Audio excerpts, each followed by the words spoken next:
What's up everyone, I'm Nikhil from GreedyTech, and in this video I'll be talking about the best features of the Realme 3 Pro. By the way guys, I've already posted a dedicated video for the tips and tricks section where I talked about many things which I won't be covering in this video. So definitely check out that video, link is in the description. Now with that said, the first best thing about this phone is definitely its processor. This phone sports a Snapdragon 710 processor with Adreno 616 GPU, with base variant sporting 4GB of RAM and 64GB of storage. These are the ANTI-2 and Geekbench scores. Now this is a 10nm processor with 2 Cryo 360 Gold series cores with 2.2 GHz and 6 Cryo 360 Silver series cores clocked at 1.7 GHz. All in all, this phone definitely packs in a lot of performance, and it is also currently the cheapest phone to sport a Snapdragon 710 processor, way under 15,000 rupees. Now the next best thing about this phone would be the display. This phone sports a 6.3-inch IPS display with Full HD Plus resolution, with a water drop notch, with 19.5:9 aspect ratio, giving it 90.8% screen to body ratio. It also comes with 2.5D curved Corning Gorilla Glass 5 for protection. Now specs aside, picture quality of this display is pretty impressive. Sunlight legibility is also pretty good. Now the next best thing about this phone would be the cameras. On the rear, this phone sports a dual camera setup with a 16MP primary camera with f1.7 aperture. That's followed by a regular 5MP secondary camera for depth sensing, that's to take portrait shots. On the front, it sports a 25MP camera with f2.0 aperture. These are the sample pictures, and as you can see, even the camera performance on this phone is pretty good.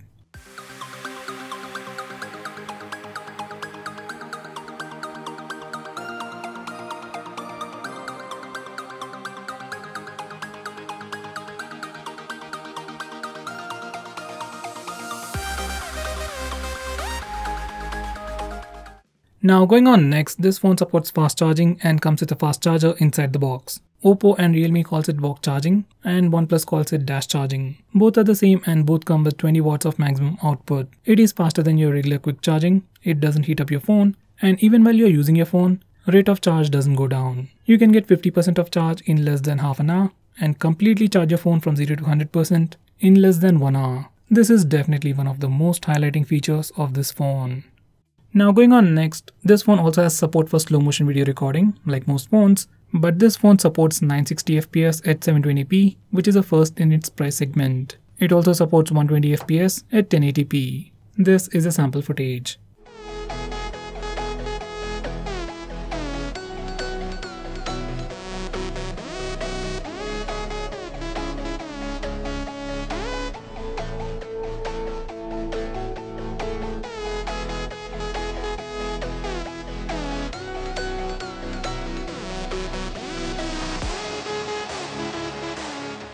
Now going on next, this phone also supports electronic image stabilization while recording video using the rear camera.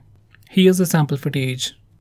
So guys, this is the sample footage recorded on the Realme 3 Pro on the rear camera, and you also get a button over here for 2x zoom. This is digital zoom, so let me just try that. Yes, no, but it's not that. So in that.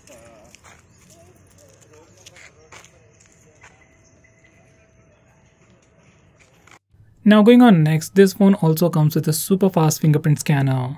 As you can see, fingerprint scanner on this phone is super fast, like it unlocks the phone almost instantly. You just have to place your finger on the fingerprint scanner and your phone is already unlocked. We can also use the fingerprint scanner to unlock locked applications and the private safe. Next, this phone also comes with a super fast face unlock feature.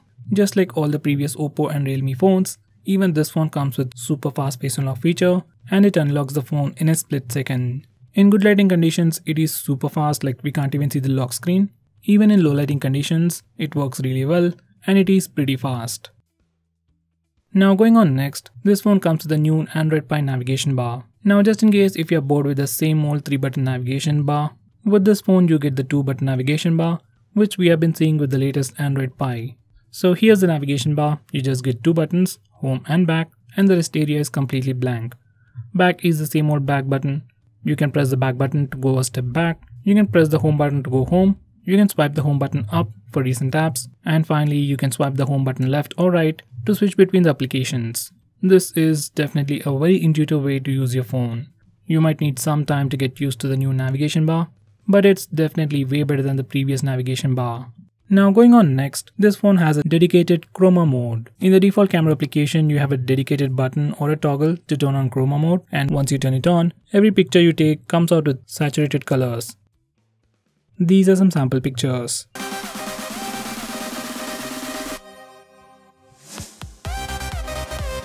Now going on next, we have NIGHTSCAPE. Now once again, this is another camera related feature. It's a dedicated mode to take better pictures in low lighting conditions. As of now, results from this mode aren't that impressive.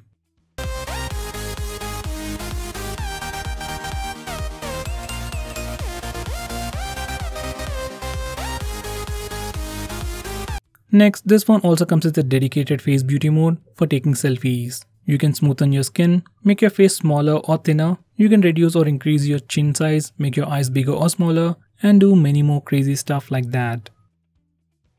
Now going on next, we can even take pictures and selfies using the fingerprint scanner. So to make it work, just enable the toggle that says fingerprint shooting in the camera settings, and once you're done, you can take pictures by simply touching the fingerprint scanner. This feature can be really useful while taking selfies. Next we have one-handed mode. Now if you think that this phone is pretty big and if you want to use your phone single-handedly, you can turn on one-handed mode by using this toggle in the notification area. Once you do that, screen size will shrink and you can use your phone much more comfortably using a single hand. Next, this phone even has support for dual 4G and dual VoLTE. Now this is a SIM card tray and obviously it has support for dual SIM, and along with that it has support for dual 4G and dual VoLTE. So you can use 2 SIMs in 4G or 2 SIMs in VoLTE, like even 2 Geo SIMs on the same phone without any issues. Next, this phone even supports native video calling. Here's a quick preview.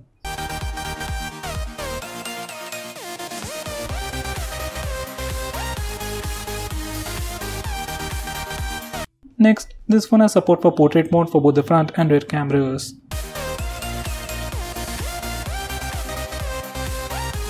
Now these are the sample pictures.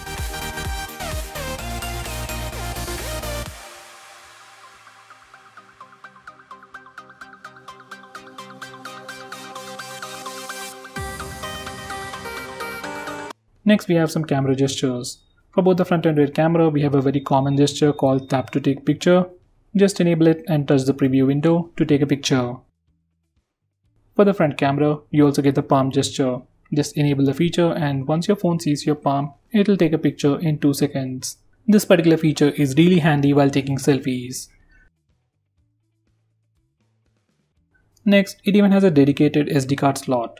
Nowadays, most of the phones do offer a dedicated SD card slot, but for a phone with this configuration at this price, with all these features, it's quite rare. Next, it has something called real sound technology. Now, if you want to improve the audio experience on the headset, just enable real sound technology from the sound settings and you will definitely see a noticeable difference. Next, we have navigation gestures. Now, these are the navigation keys, and like on any other Android phone, we have the back, home and recent apps button. On this phone, we can replace these buttons with navigation gestures, just like the iPhone X or like the OnePlus 6 and the 6T. Most of the phones come with only one navigation gesture, but on this phone, we have 4. And my favorite one would be the first one. Once you select the first gesture, you can swipe on the left or right corners to go back, swipe from the center to go home, and finally, swipe and hold for recent apps. These gestures give you a much more immersive experience than your regular navigation keys. Now going on next, this phone has a very unique feature called Smart Sidebar. It is enabled by default, and this is how it looks like. You have some quick shortcuts, quick actions, and some quick applications. You can access it from anywhere. Even while watching videos or playing games in full screen mode, you can swipe near the notch area to bring it up. From here, you can quickly launch applications, take a screenshot, record the screen, block banner notifications, and finally open few applications in a floating window. Next, we have Assistive Ball. Now, just in case if navigation gestures are not really your thing, but you still want a much more immersive experience, you can enable Assistive Ball. Once you enable this feature, you'll see a floating bubble that can do multiple actions. Now first you need to select the operation mode. You have gestures and tap mode. I'll go with gestures. Now you can tap once to go back, double tap for multitasking, and touch and hold to go home. Just like the iPhones and iPads. Now this is another way to interact with your phone and gives you a much more immersive experience. Next we have some screen off gestures, like double tap to wake. Just enable it and double tap the screen to wake it up.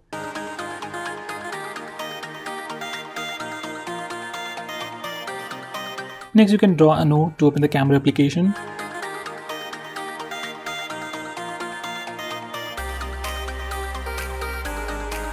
We can also draw a V to toggle the torch.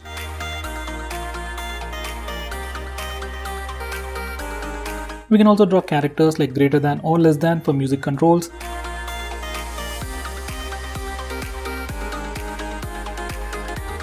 And finally, you can add custom gestures like you can draw a W to open WhatsApp, M for phone dialer, and so on.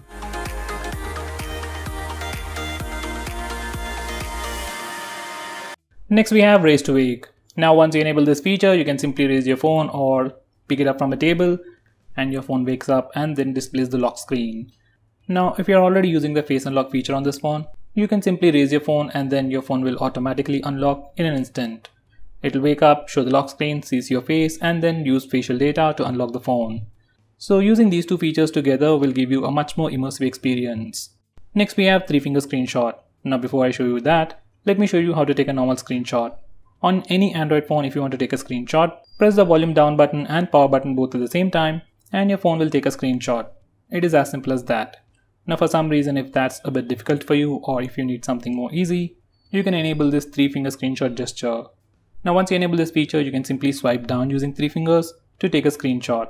Personally, this is my favorite feature or my favorite way to take a screenshot, and nowadays most of the phones support this feature. Now going on next, we have long screenshot. Now to take a longer screenshot, first you need to take a normal screenshot. You can either use the buttons or the gesture. Now once you take a screenshot, you get this preview. Now click long screenshot. Now just scroll the page up as long as you want to take a longer screenshot. Next we have some smart call features, where your phone automatically answers the call when you place the phone near your ear, switch on the speaker when you move your phone away from your face, and finally mute the incoming call if you flip the phone. These are definitely handy and you should give it a try yourself. Now going on next, we have a super handy shortcut to trigger Google Assistant with the power button. Once you enable this feature, you can long press the power button to trigger Google Assistant. It's a nice feature and can be quite useful while using the navigation gestures, but I don't think this power button will last longer if you use it continuously. Next we have an app lock built into the system, and unlike most phones, we can unlock locked applications either by using the password or the fingerprint scanner, and even by using the face unlock feature.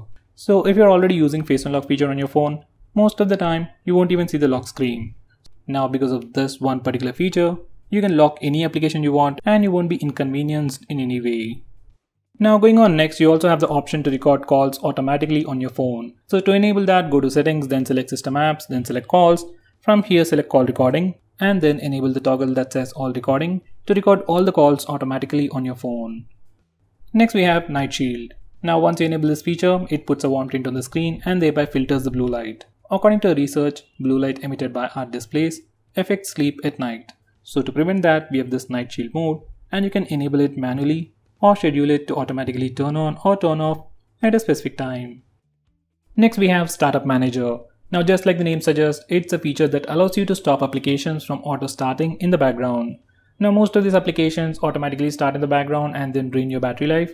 And for the most part, just applications like maybe Instagram or WhatsApp needs to be allowed to auto start. So you can disable auto start permission for all these applications and further improve the battery life. Next we have Wi-Fi tethering. Now this is a very unique feature which allows you to share existing Wi-Fi connection to other devices. It's like your regular hotspot, but instead of using your mobile data, it will use your existing Wi-Fi connection. Now you might think this might not be a useful feature, but let's say if you're in an airport or a hotel where you have access to only one device or a Wi-Fi, then in that situation, you can share the existing single Wi-Fi connection to multiple devices. Next we have a security feature which protects your personal information. Whenever any application tries to read your personal information like messages, call logs and contacts, this feature provides fake data to those applications. Many applications on your phone try to read your personal information. Even Amazon does that. So using this feature, we can still use those applications safely without sharing your personal information. Next we have clone apps, which is a feature that allows you to use two instances of the same application. Like you can have 2 WhatsApp accounts, 2 Facebook accounts and 2 Instagram accounts on the same phone. This is definitely a very handy feature, but it is still limited to only very few applications. Let's say if I want to use 2 Paytm accounts on the same phone, we can't do that. Next we have Game Space. Now this feature or application just tries to improve your gaming experience and gives you a lot more cool features. Now once you add all your games to this game space and then open that game, your phone will divert all the resources to improve your gaming experience. It means faster game load speeds, better visuals, and more than that, it gives you the option for Do Not Disturb mode, where you won't be interrupted with annoying notification sounds or visual disturbances like banner notifications. You also have different power profiles to improve the performance or battery life. It also gives you the option to disable auto brightness, which is missing on many phones out there. Next we have split screen mode. Now split screen mode has been on Android for a very long time, but on this phone, we have some more features. Now to start a split screen mode, as always, you can simply press and hold the recent tabs button. Or on this phone, you can also use the 3-finger gesture. Simply swipe up using 3 fingers to open the current application in a split screen mode. You can choose a secondary application from the list below. Personally, I like this gesture and I wish every other phone has it.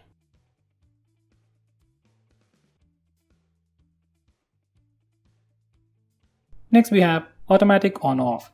Now this is another weird name for schedule power on and power off. And using these settings, we can automatically turn on and turn off your phone at a specific time.